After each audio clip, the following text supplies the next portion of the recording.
king'iyo matin katiba kitimo audit mar the constitution ibiro ni president onge ngufu e piny masani. Kes wan gi migawo mar independent moningo beni timo wechegi without political interference. But koth nochako gowa 2013. Kes kano Uhuru nobiro e telo to ne ging'iyo to giwacho ni katiba ni to tek kukwaketa goko to kwanya survive. Koro gichako mana bulldoze from 2013. Gichako mana bulldoze ma onge migawo moro amora manyalo timo gimoro koko consult the presidency. Mane gima yenyowa. Kata mana od bura kinyo the doctrine of separation of powers. Wan gi the legislature to wan gi executive to wan gi judiciary. Wan gi jood bura, wan gi doho to gi the executive.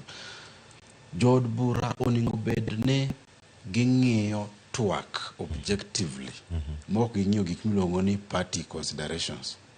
Gima yenyowa sani, can you imagine the president is also a party leader. Magi moningo bene ng'iyo kichik nikech okinyal bedo ni you are a party leader to in president to in symbol of national unity. Mano is conflict okinyal. Kes kibedo ka in party leader kaka wacho ni jatend piny en party leader mar UDA to Kenya Kwanza. To ningo beni ubedo symbol of national unity ki president.